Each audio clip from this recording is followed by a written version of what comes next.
வணக்கம். தமிழ் ஃபுட் கார்னர்ல இன்னைக்கு டர்னிப் பொரியல் பண்ண போறோம். டர்னிப்ல நிறைய சத்துக்கள் இருக்கு, உடம்புக்கு ரொம்ப நல்லது. எல்லா சீசன்லயும் இந்த காய் கிடைக்காது. கிடைக்கும் போது நம்ம இந்த காயை தவறாம வாங்கி சமைச்சு சாப்பிட்டுக்கலாம். எல்லா வகை சாதத்துக்கும் சூப்பரான சைட் டிஷ். இப்போ இந்த டேஸ்டான சத்தான டர்னிப் பொரியலை எப்படி பண்றதுன்னு பார்க்கலாம். இது வரைக்கும் நம்ம சேனலை சப்ஸ்கிரைப் பண்ணாதவங்க சப்ஸ்கிரைப் பண்ணிட்டு பக்கத்தில் உள்ள பெல் பட்டனையும் கிளிக் பண்ணிக்கோங்க. 1/4 கிலோ டர்னிப் எடுத்து வச்சிருக்கேன். இதில் இந்த காம்பு பகுதியை கட் பண்ணிவிட்டு மேல் தோலை சீவிக்கணும். இந்த மாதிரி மேல் தோலை சீவிட்டு பொரியலுக்கு கட் பண்ணுற மாதிரி சின்ன சின்ன துண்டுகளாக கட் பண்ணிக்கணும். கட் பண்ண 1/4 கிலோ டர்னிப்பை இந்த பேனில் சேர்த்துட்டு இது கூட 1/4 டீஸ்பூனில் பாதி மஞ்சள் தூள், 1/2 டீஸ்பூன் உப்பு, இந்த டர்னிப் முங்குற அளவுக்கு தண்ணி சேர்த்துக்கணும். நல்லா கலந்து விட்டுறலாம். இந்த தண்ணியை நம்ம வடிக்க போகிறதில்ல. வெந்ததுக்கப்புறம் தண்ணி அளவாக சேர்த்து வேக வச்சுக்கணும். சப்போஸ் தண்ணி பத்தலைன்னா அப்புறமா கொஞ்சம் சேர்த்துக்கங்க. மூடி வச்சிடலாம். காய் நல்லா சாஃப்டாக வெந்து வரட்டும்.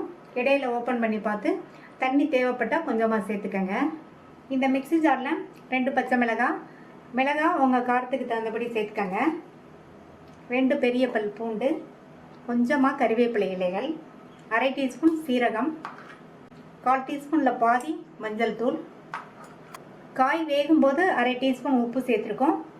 இதுக்கு 1/4 டீஸ்பூன் உப்பு, 3 டேபிள் ஸ்பூன் தேங்காய் துருவல்.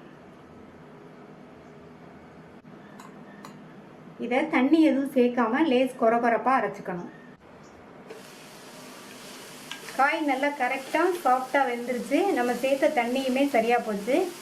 இந்த மாதிரி அளவாக தண்ணி சேர்த்து வேக வச்சுக்கோங்க. சப்போஸ் தண்ணி அதிகமாகி நீங்கள் வடிச்சிட்டிங்கன்னா அந்த தண்ணியை சாம்பார்லேயோ குழம்புலையோ ரசத்துலேயோ இதுலேயோ சேர்த்துக்கோங்க. இப்போ இந்த வேக வச்ச காயை தனியாக எடுத்து வச்சுக்கணும். இந்த பேனில் 3 டீஸ்பூன் எண்ணெய் சூடானதும் அதில் 1/2 டீஸ்பூன் கடுகு பொரிய ஆரம்பிச்சிருச்சு. அதில் 1 டீஸ்பூன் கடலைப்பருப்பு, 1 டீஸ்பூன் உளுந்தம்பருப்பு. இந்த பருப்போட கலர்லாம் லைட்டாக மாறி வரணும். இந்த ஸ்டேஜில் கறிவேப்பிலை, 1/4 கப் பொடியாக கட் பண்ண வெங்காயம், ஒரு காஞ்ச மிளகாவை கிள்ளி சேர்த்துக்கங்க. இந்த வெங்காயம் கண்ணாடி பதம் வர வரைக்கும் வதக்கிக்கணும். இந்த மாதிரி வதக்கிட்டு இது கூட நம்ம அரைச்ச இந்த தேங்காய், சீரக, பச்சை மிளகாய், பூண்டு கலவையை சேர்த்துடலாம். இந்த தேங்காய் கலவையை எண்ணெயிலேயே 2 நிமிஷம் போல் வதக்கி விட்டுக்கணும். இந்த பொரியலுக்கு இந்த தேங்காய் கலவை நல்ல வாசனையும் டேஸ்ட்டும் கொடுக்கும்.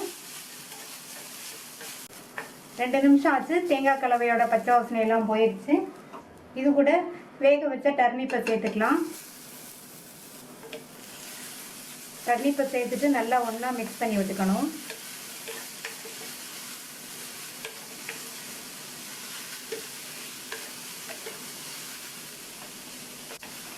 நல்லா கலந்து விட்டாச்சு. இந்த காய் இந்த தேங்காய் கலவையோடு சேர்த்து ஒரு 2 நிமிஷம் அப்படியே இருக்கட்டும். 2 நிமிஷம் ஆச்சு. இதில் பொடியாக கட் பண்ண கொத்தமல்லி இலைகளை தூவிட்டு ஸ்டவ் ஆஃப் பண்ணிவிட்டு ஒரு தடவை மிக்ஸ் பண்ணி விட்டலாம். ஹெல்த்தியான சுவையான டர்னிப் பொரியல் ரெடி ஆயிடுச்சு.